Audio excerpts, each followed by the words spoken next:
السلام علیکم ناظرین، حجازی ڈیجیٹل نیٹ ورک میں خوش آمدید۔ میں بدر راجپوت حاضر ہوں معلوماتی ویڈیو سیریز کے ساتھ۔ آج کا دن تاریخ کے آئینے میں۔ جی ناظرین، 6 جنوری آج کا دن تاریخ کے آئینے میں ہم آج ہی کے دن میں دنیا میں رونما ہونے والے اہم واقعات سے آپ کو آگاہ کرتے ہیں۔ ناظرین، 2016 میں شمالی کوریا نے اپنے چوتھے جوہری تجربے میں ہائیڈروجن بم کا کامیاب تجربہ کرنے کا دعویٰ کیا۔ 2010 میں دنیا کی بلند ترین عمارت برج دبئی، جو برج خلیفہ بھی کہلاتی ہے، کا افتتاح کیا گیا۔ 2004 میں پاکستان اور بھارت مسئلہ کشمیر کے حل کے لیے نئے سرے سے بات چیت کے لیے رضامند ہوئے۔ 1842 میں برطانوی اور ہندوستانی فوجیوں کے مشترکہ دستے کی کابل سے واپسی ہوئی۔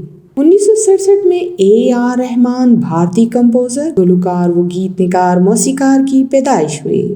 2013 میں قاضی حسین احمد، پاکستانی سیاستدان وفات پا گئے۔ 2017 میں اوم پوری، بھارتی اداکار وفات پا گئے۔ 2024 میں ظہیر الحق، بنگلہ دیشی فٹ بال کھلاڑی، دل کا دورہ پڑنے سے وفات پا گئے۔ ناظرین، آج کی معلوماتی ویڈیو سیریز آپ کو کیسی لگی؟ اپنی رائے سے ضرور آگاہ کیجیے گا۔ ہمارے چینل کو دیکھنے کا بہت بہت شکریہ۔ اپنا بہت سا خیال رکھیے گا۔ اللہ نگہبان۔